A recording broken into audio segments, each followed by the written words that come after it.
It's lights out and away we go. And Hamilton, I think, gets the better start ahead of his teammate Valtteri Bottas. Carlos Sainz, great reaction from him. He's up in a second place. Bottas in third. Perez on the inside. Lando Norris now gets ahead of Sergio Perez. It is Hamilton that leads them into the first chicane. And he could come out of that first chicane. Well, it does with a McLaren behind. And that is Alex Albon getting it all wrong at that first chicane and losing places as a result. Charles Leclerc on the inside of Kimi Räikkönen looking for a gap that soon disappears. So Max Verstappen having a poor start, brilliant from both. This is Bakugan.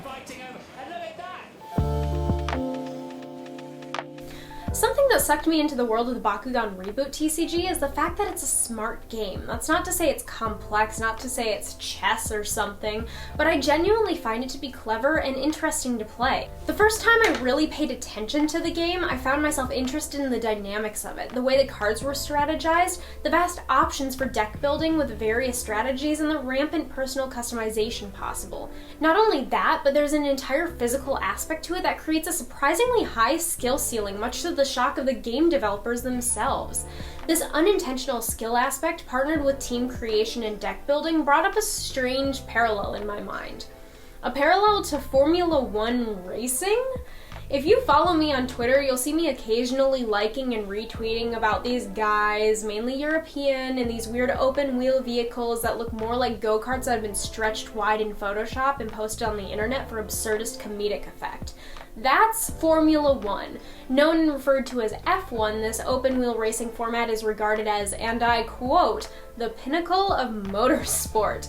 And really, it is. The 20 drivers on the starting grid are basically the 20 best drivers in the entire world. It doesn't get better than them. But like, don't get it wrong, that's not where I'm saying F1 and Bakugan converge, I promise.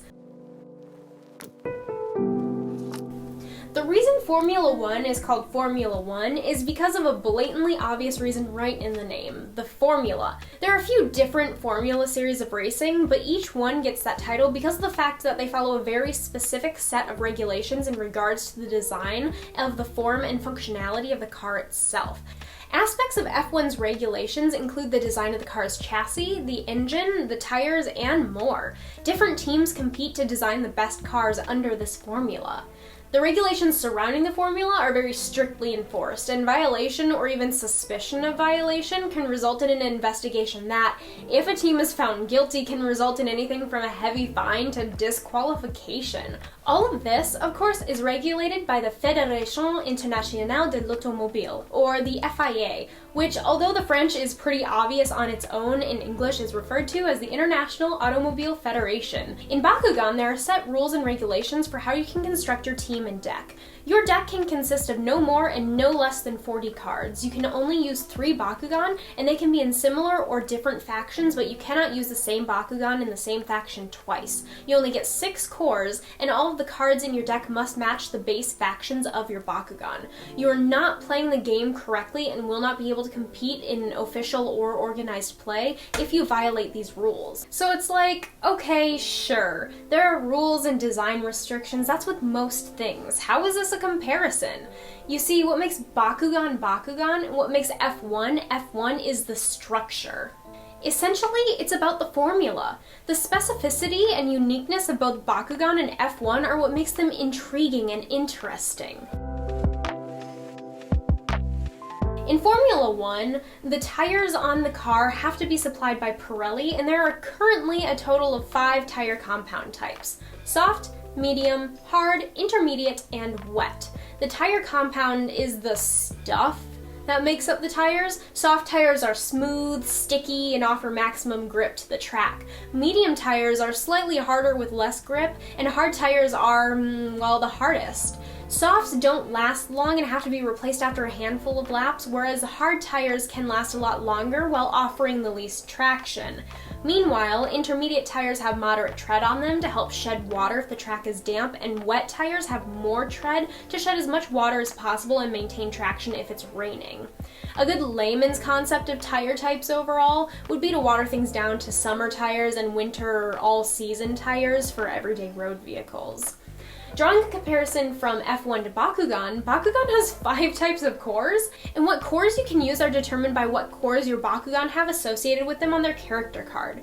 Each core type, Green Fist, Fire Fist, Shield, Magic Shield, and Helix, have their own general designs that aid gameplay differently, just like how tire compounds impact driving differently. Core strategy is just as important to Bakugan as tire strategy is to F1. If you use the wrong core or wrong tires, you could throw off your entire game plan. In Bakugan, you have some incredible freedom within the rules and regulations when it comes to team and deck construction. You choose 3 Gons out of many options serving any purpose you like. I play Mono Pegatrix, meaning because I love this pretty pony so much, I run her in 3 different factions with heavy preference towards Darkus, Chaos, and Pyrus. You can build toward any Bakugan or faction you prefer, leaning into any game mechanics or strategies you want to play. The options are seemingly endless, and that's what makes it most exciting.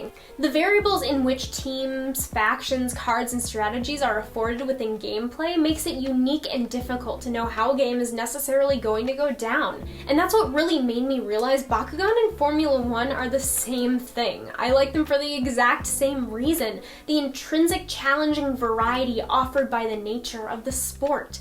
You see, despite all the regulations put on Formula 1 racing, there's still a lot of freedom each team has when it comes to the creation of the car. Certain aspects of design like aerodynamics, downforce generation, and engine power are left to the team's engineers.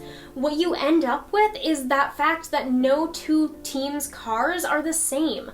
This is how the racing remains interesting. Unlike NASCAR, in which every vehicle is uniform and it's just literally down to some setup and who manages to reach the end of the oval first, Formula 1 has a lot of individuality amongst the cars and how they fare on various unique tracks that are full of different turns, chicanes, and straightaways. This individuality in car design and track challenge is for better or for worse. So much, in fact, that some teams have quite the advantage when they figure out the perfect specs. Right now, the current meta in F1 is dominated by Mercedes-AMG. Mercedes has been top dog for years now because they seem to have configured the perfect specs within the F1 standards that give them the aero, the downforce, and the power needed to be an entire second faster than the rest of the grid. If the car is 1 second faster than the other cars on the grid and starts first in the grid order, by lap 30, that car is now an entire 30 seconds ahead of the rest of the cars on the track. Ringing any bells? Bakugan's current power creep and card dynamics have left a certain single strategy to dominate the current meta in the 2020 format.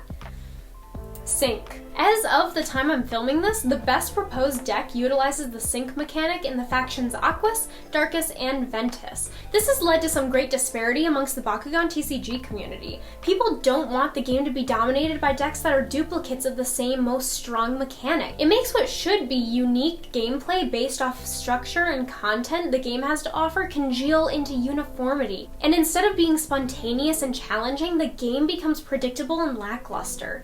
The same problem is currently happening in Formula 1 with Mercedes. See, while fans love to see F1 superstar Lewis Hamilton eat up the track and harness win after win, breaking records left and right, it also makes for unfortunately boring races. There's hardly any competition right now, and Hamilton himself has mentioned feeling unchallenged and a little unenthused with his wins. While we don't know how or when Bakugan is going to introduce changes to help bring down sync, we do know how F1 is going to get rid of the gap between the cars in order to make racing exciting once more. Originally meant for 2021 and put off due to the global coronavirus pandemic, in 2022, new rules will be implemented and the formula for the car design will change, eliminating problems in aerodynamics and downforce generation so that cars have an easier time catching up to one another and getting back to actual neck-and-neck racing. As well, a budget cap will be put on the teams so that no team is allowed to spend excess amounts of money each year on engineering, leaving teams with fewer funds in the dust. And when I say excess amounts of money, I mean excess amounts of money. We're talking Mercedes is topping the expense game right now at over $400 million per year. Talk about pay to win in concept. Thankfully, Bakugan hasn't taken this turn yet, as was the downfall of the Legacy series when pay-to-win via support pieces made it impossible for people who couldn't just buy more toys for more than G-power to have fun and play the game. Perhaps Bakugan will take a note or two from F1's 2022 advancements and find a way to make the game more diverse and less uniform in the future. Finally, the part that I personally think makes both Bakugan and F1 the most interesting, the skill ceiling. In Formula 1, the strength of the car obviously is a big part of whether or not the driver wins a race or even the entire year's championship. But it's not just the car that matters. What matters is that the driver has the skill to match. Remember when I said how the 20 drivers on the track are the best drivers in the entire world? Well, they don't call F1 the pinnacle of motorsport for nothing. These cars are not easy to drive. The physical and mental capabilities of the drivers have to be spot on. Taking G-forces stronger than that of an astronaut breaking through the Earth's atmosphere, you will absolutely come away with some injuries if you're driving these cars at top speeds without any year-round physical training. You know those blinking light reaction games like Simon Says? Yeah, the drivers have to use something similar to that to test their reflexes and reaction times. It's insane but necessary.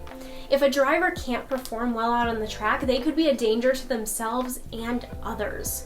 Don't make me talk about how F1 used to be guaranteed to yield multiple deaths each year due to racing incidents and crashes. In order to be an F1 driver, you have to be fit, quick-witted, calculating, and drive like mad. The drivers are only here because they're the best. They know how to drive these mid-engine downforce monsters of speed that they call cars. It doesn't always matter what the car is. Sometimes the battles on the track are determined by the better driver. Many times when watching a race, one driver is trying their hardest to get around another in their car, and the outcome is determined by who outdrives the other. Simply put, if the driver ahead can time their braking around turns and hold on the defensive, and be just in the right places to make sure the car behind them can't squeeze around, they'll maintain their position. Alternatively, if the driver behind is the better braker and grabs opportunity by the reins, they can zoom on past when the other driver anticipated their moves differently. This outwitting and outdriving results in some pulse-quickening excitement for viewers. Well, it hurts me to personally admit that Ferrari, my personal favorite team on the grid, is struggling pretty badly this year. A lot of the best moments from last year were when young driver Charles Leclerc held off people at his back. His defensive driving is spectacular, as is his offensive. When he's in a car that, well, functions, he manages to get around people like a hot knife slicing through a cold stick of butter. The skill of a driver is fascinating and makes for great racing, and Bakugan is really the same way. Not the butter part. Bakugan is incredibly visually appealing, but the real good stuff gets going when a match is being done between two incredibly skillful players. Not just in card strategy, but in rolling. The rolling aspect is what draws people into Bakugan, and it's what can ultimately dominate an entire game. If your aim and rolling is better than your opponent's, you can outplay them and possibly win, despite your deck possibly being at a disadvantage compared to theirs. If your opponent steals your core and places it across the field, being able to secure that distance through precision rolling can get you back from what might have been a devastating loss. If you can block with precision and measure, you can hit your opponent's core before they do, stealing it and using that against them. It's all about being able to use what you've got in order to come out on top. And the most entertaining, insane games are the ones where the skill just blows the average player out of the water. What gets even more thrilling is when you're up against someone who's also at a high level. One of my favorite games that I've played was actually up against Jet Kuso at the tournament we held in January. He was playing his Pyrus Darkest deck and I was playing Horsepower. We matched each other's skill levels and we knew each other's moves. It was a stressful and high stakes game. He knew how I would react when he did certain things, and likewise I knew the same of him. It was absolutely insane, and I don't think it's possible to replicate how ridiculous that game went. So overall, it's not just what Bakugan and cards you use, it's how you use them. And there are some endless possibilities out there for improvement and becoming the best of the best. Bakugan and Formula 1 are unique, smart, and strategic concepts through and through. Fans of both enjoy something that is worth looking at, something that gets excitement flowing through your veins and keeps you coming back for more. In a way, both are really addictive. I get the same itching, excited feeling burning through my limbs each week when I'm ready for the next race or the next locals meetup. There's a lot going on for both, whether it's the formula, the construction, the skill ceiling, and more. Each one keeps growing and changing and getting more and more interesting. While each has their issues that need to be resolved, both have issues that can be resolved, which means hopeful longevity and excitement that keeps fans coming back. And that's why I love Bakugan. That's why I love Formula 1. I like that both go above and beyond and create something so different from everything else I've experienced that it sends my brain into a hyperdrive just thinking about it. So what does it all mean? I'm gonna go look at pictures of Charles Leclerc on Instagram. Ciao!